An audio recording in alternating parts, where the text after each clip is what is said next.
Hey guys, welcome to new creepy video. Please like and subscribe to our channel. Let's begin the video. Story 1. This story is about how much girl loved her aunt, and her aunt came to her to comfort her in flight after she was dead. When I was growing up on Long Island, I adored my Aunt Elizabeth. She was my dad's baby sister, 12 years younger and 17 years older than me. She was a flight attendant for a major carrier and lived in an apartment in the city. A classic Italian beauty, petite, with beautiful olive skin, green eyes, and jet black hair. She doted on me. I loved the pictures and gifts she'd bring me from other parts of the country, and sometimes even Europe. When I got older, my parents would let me visit her apartment, where she and her equally gorgeous and glamorous friends would smoke cigarettes, drink cocktails, play records, and talk about sophisticated and adult things. I felt cool just being there.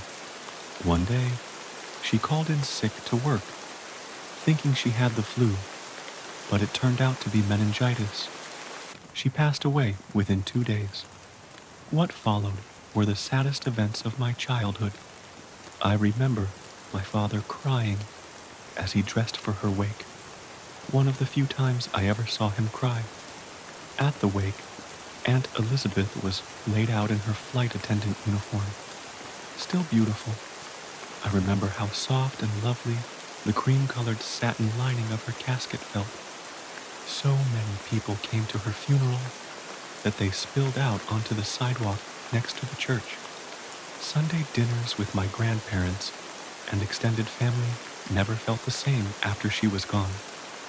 Ironically, though I was the niece of a flight attendant, I've always been terrified of air travel. I used to travel frequently for work, and on long-haul flights, I could only cope with the help of red wine and Ambien. Recently, I decided to stop relying on that crutch. On my first flight across the country in a while, I took melatonin, sat anxiously in my seat, and tried to sleep. Eventually, I did, and what followed were terrifying dreams. The dream took place on a flight where the cabin pressure dropped and the plane began plummeting. Everyone panicked and screamed. Suddenly, I saw a flight attendant walking calmly down the aisle toward me. It was Aunt Elizabeth. She wore the same flight attendant uniform she was buried in, but her legs and feet were bare. She smiled at me warmly, as if greeting an old friend. She took my hand and said, "It'll be okay, honey. It really will. Things can look bad, and sometimes it gets a little turbulent, but the pilot will right it." She then asked, "How are you?"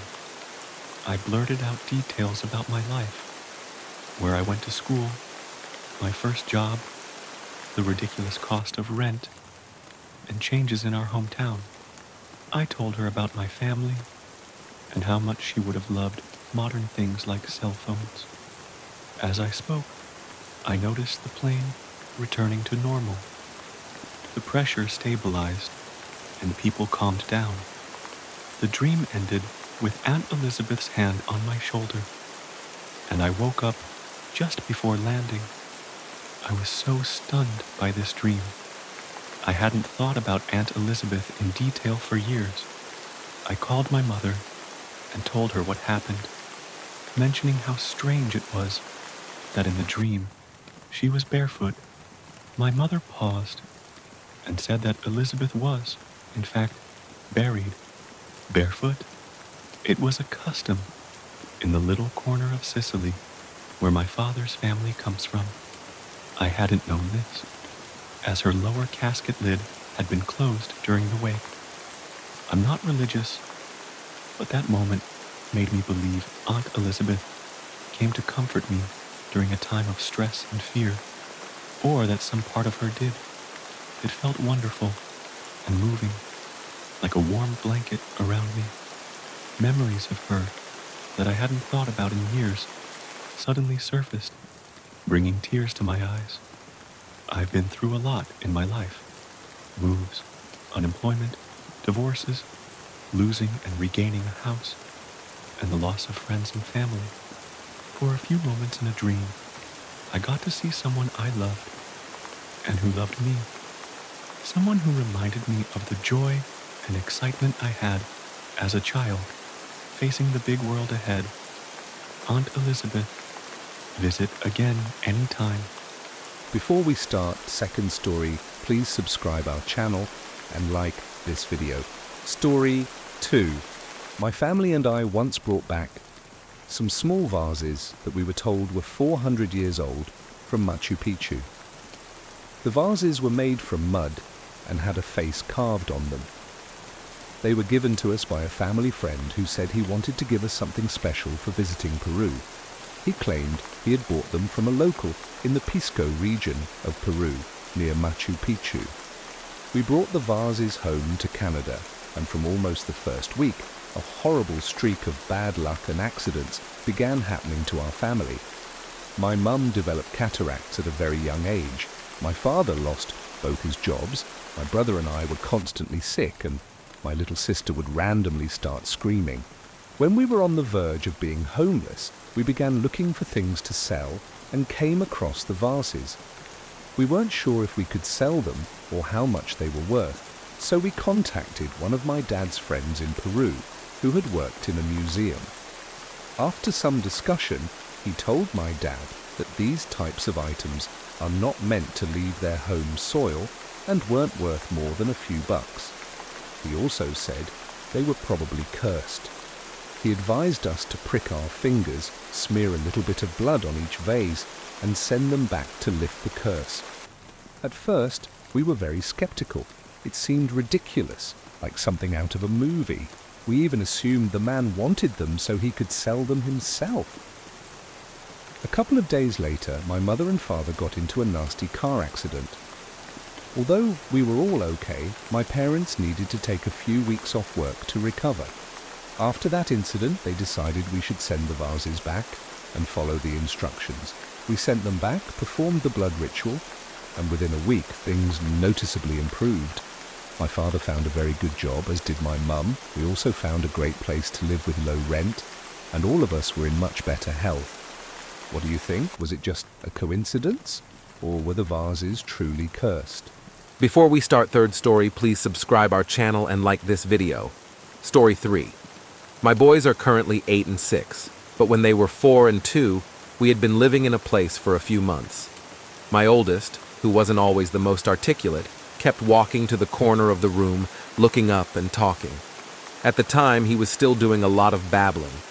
After a few occurrences, he walked over, grabbed his younger brother by the hand, brought him to the corner, and they both looked up and started talking. They were smiling and giggling like an adult was interacting with them. After my youngest wandered back over, I asked what they were doing, thinking it was some kind of game. My oldest giggled and said, "I'm talking to Grandpa." I was confused since their grandpa lives far away in Nebraska. I said, "Your grandpa lives far away." My child looked at me and replied, "No, Mommy, it's your grandpa." Hearing this was unsettling, especially since my oldest, who typically babbled, suddenly spoke so clearly and coherently. I looked at the corner, and both boys were talking and showing their toys to the empty space. I watched for a while, then said, "Babies, come watch your movie so Mom can finish dinner." The younger one waddled over and sat down, and the oldest picked up the toys in the corner, put them away, and joined his brother. As I started cooking, I kept glancing at the corner. On a whim, I muttered, "Thanks, Grandpa." Suddenly, the door in the corner fell open, as if someone had walked through it, and the room felt different, as if there was a heightened energy. That night, I had a vivid dream of my childhood home. There was a path leading to the woods, where I found a small building resembling a mausoleum. It was little more than an awning, with one wall holding a door, 4 pillars, and a bench swing. I walked up, lit some incense, sat on the swing, and started rocking while staring at the ground. Then, I saw them. Those old, ratty sneakers. My grandpa was sitting next to me with that familiar smile on his face. I began talking, mostly about my boys, telling him how much I missed him and how I named my oldest after him. He just listened with that warm smile. After a while, we both stood up, and I hugged him. I told him I hadn't shared everything yet, but then I heard my name being called from somewhere. I looked around but didn't see anyone. When I turned back, he was gone. I yanked open the door in the mausoleum, and it revealed a vertical shaft lined with endless doors in both directions. I woke up crying, and in the midst of a panic attack. My grandfather had passed away in 2005, my grandmother in 2008, and my son was born in 2010, just 1 week shy of my grandfather's birthday, which was also the original date my doctor had scheduled for my induction. Before we start fourth story, please subscribe our channel and like this video. Story 4. When my sister was quite young, our grandmother bought her a porcelain doll. The doll wasn't anything special. It wasn't an antique or anything like that. Just something you might find at a novelty shop. It was on a stand and couldn't be moved without possibly breaking it. She had the doll for a few years before my parents divorced. After the divorce, we moved in with our mother in a poor neighborhood in Alton, Illinois. The house felt strange, and it had a weird smell. My sister placed the doll in one of the built-in cabinets in the wall, and that's where it stayed for the first few days. Soon, we started noticing small changes in where the doll was or how it was positioned. Sometimes it would be facing the living room, but after leaving the room and returning, it would be rotated differently. We thought our mom was probably messing with us and largely ignored it, but it kept happening. Over time, the doll started appearing in different places around the house. It might be on the cabinet, then move to the dining room table, or be on the living room floor facing the television. We made a lot of new friends in the neighborhood, and when they came over, I would show them what the doll did. Without fail, I would place her somewhere, leave the room for a few minutes, and when we returned, she would be in a different spot. Initially, we thought it was just our mom playing tricks on us. However, our mom worked a lot, and we often skipped school to stay home, so it couldn't have been her. One day, we decided to mess around with a Ouija board I had found in my closet. I don't remember if we had bought it or if it had just been there. The messages from the board identified a spirit named Candy Zimmerman. She didn't say much, but she mentioned having a crush on me. On one occasion, I skipped school while my sister went. I walked with my buddy to the bus stop, saw my sister get on the bus, and then headed back home. My mom was working, so I locked up the house and decided to go back to bed, since I was still tired. What happened next, I will never forget. I heard a knock at my bedroom door, which startled me awake. I ignored it and laid my head back down. A few minutes later, there was another knock, louder this time and in a rhythmic pattern that I still remember. I was freaked out and lay there with my eyes open for what felt like forever. The door to my bedroom was heavy and usually stuck in warmer weather, which it was at the time. Suddenly, the door popped open just enough for me to see into the hallway, but not enough to see past the edge of my bed. When I sat up and looked, I saw the doll.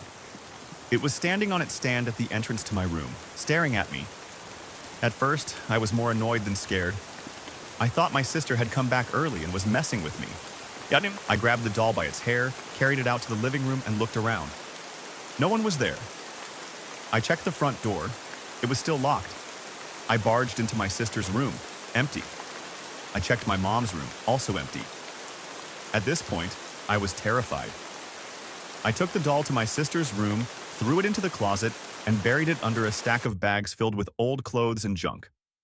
Then I shut the closet door and spent the rest of the day sitting on the front porch, waiting for my mom to come home. The doll never moved again after that. I made sure to have a local Wiccan bind the Ouija board, which she kept. We moved out of the house a year later after experiencing a few more paranormal incidents. As for the doll, when we moved back in with my father, it stayed in my bedroom closet for about 5 years. One day, while cleaning out the closet, we threw it away. Was the doll haunted?